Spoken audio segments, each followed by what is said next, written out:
Don't ride here. Ride here. Explore new horizons with Moto Freight. Proud sponsors of Under the Visor. The Ace CAF reunion came about, in essence, because I and a peer group, the interest in what was definitely yesteryear, having old bikes, Triumphs and black leather jackets, would come out here, sit on the wall of this tyre depot and moan the fact that it was gone and it should be reopened, and why doesn't someone reopen it, we've got nowhere to go.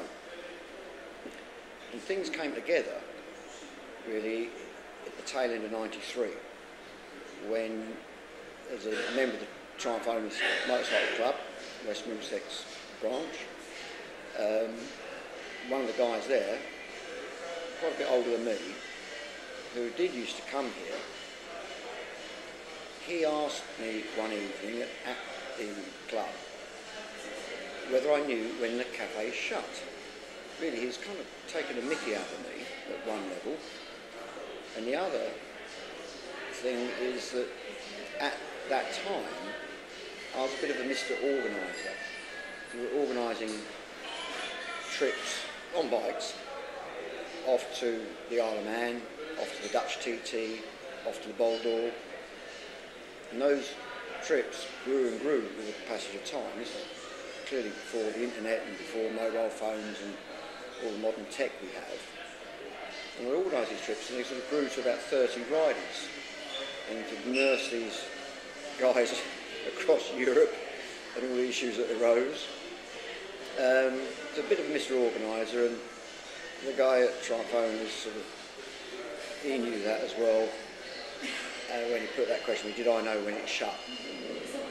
Which I didn't. And he then eventually, taken mickey, laughing at me, not knowing this hallowed place that I and many of my age group at that time saw in really an iconic way, bemoaning its loss. He then said it shut in September '69. So what, said I? And he kept on at me to think about it. And eventually I did think about it. And after a short while of using these digits, I realised that the following year, '94, it would be 25 years since the place actually closed. And with that was the light bulb moment. Reunion. Shared that around the club, and everyone was, yeah, I'll help, out, how, what, etc., etc. And at the time, I was a serving copper in the mountain branch, riding horses. Big interest to this day with motorbikes. And I thought to myself, right, I know two other coppers who are in the traffic division, close by here, who are in their old Triumphs. I'll speak to, I could see a path to organising this with relative ease, this reunion. And with the benefit of hindsight, that reunion, in fact, did all come together with relative ease. Speak to the owners of the property, speak to the occupiers, the tyre company, speak to the local authorities, speak to the police, and all came together that weekend, which we still do this to this day in September, and Ace CAF reunion. First one in '94, sunshine, thousands and thousands of bikes. Brilliant day. Well, that bright idea of holding that first reunion was followed by the second bright idea of how to get the place reopened. And the reunion seemed to be straightforward. And then it was a case of fathoming out, right, go back to the owners of the site.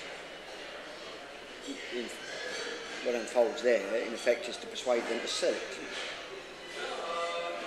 Enter an agreement with them about a purchase price and a period of time where it wouldn't be offered for sale to anybody else, i.e. by end of that time frame, 2 years I think it was, put up or shut up. The next port of call was the local authority, Brent, Brent Council, planning permission to reopen as once was a cafe. That's quite a lengthy process. Never embarked on anything like that before, but with the help of friends, it's remarkable what a common cause can bring about. Friends who was an architect drew up outline plans, and Brent Council were enormously helpful in all the different departments there, and a goodly number of the officers, of course, remembered the place from their youth, so they were very keen to see it reopen. And eventually the planning approval, I was there for the council meeting that evening, and when it came to the vote of the councillors, a goodly number of them put both hands up. And that planning approval came through just in time prior to the agreement, the 2-year agreement, coming to an end. So then there's the first big bullet to bite, which was my coming out of the police, robbing my family with a view to buying the freehold. Well, the short answer is, where there's vehicles, be they bikes or cars, people want to get together and talk about them, show them off, brag about how good a mechanic they are or how good a driver or rider they are. So it's that common interest, and where vehicles are, people want somewhere to meet. And it might sound quite extraordinary, but it's on almost at least a weekly basis, someone from somewhere is contacting us. Clearly today it's via email, overwhelmingly by email, with a view to, can we open an ACE in, wherever it might be? And then you have to sort of drill down with the experience and knowledge you've gained here. Yeah, we'll look at a proposal, we'll look at the location, we'll look at whether it's in our view it will work or not. And plainly, if there's a view that it won't work, we won't get involved. But that's the short answer, is why and how. It's because people enjoy their vehicles and want to share that passion wherever they are. Yeah, from teens, yeah. So, what kind of bikes do you like? What kind of bike have you got now? I love a whole array of motorbikes.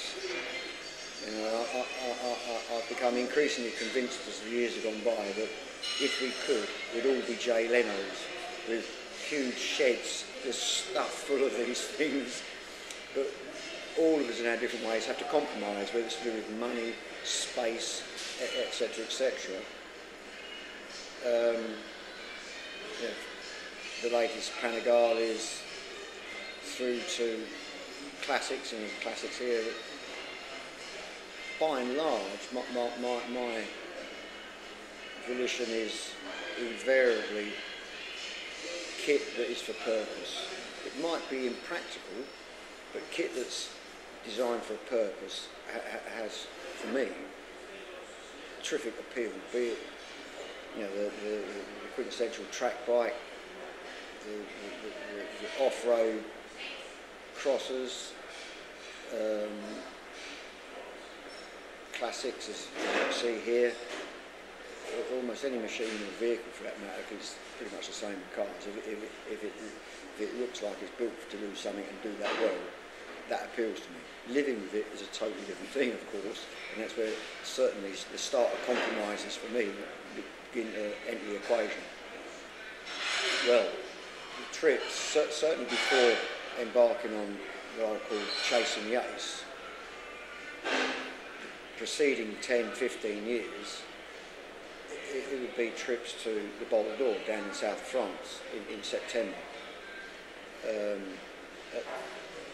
trying to think, the circuit, Paul Ricard. It's the annual exodus of Northern Europe down to the last bit of sun, as it were, of the season in September, for 24-hour racing down there. Fantastic trips. And the trip would invariably be either a couple of days down there and then a week or so traipsing around Europe to come back, or a week or so traipsing around Europe and winding up at the Bol and then a blast back. Similarly, the Dutch TT,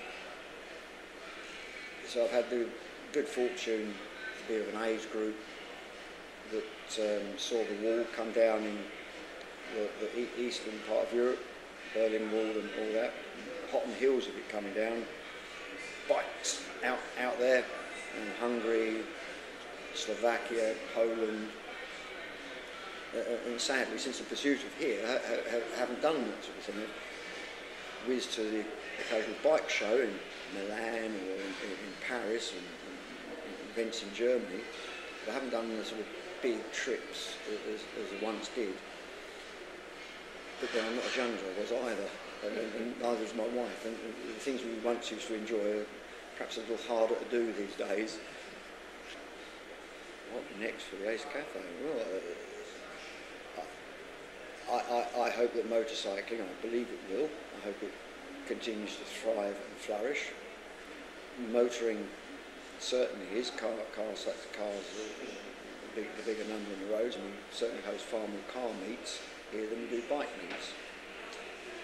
Things are changing with the advance of technology and electric vehicles, which there's arguably, some would say juries are out, others would say, no, not for me.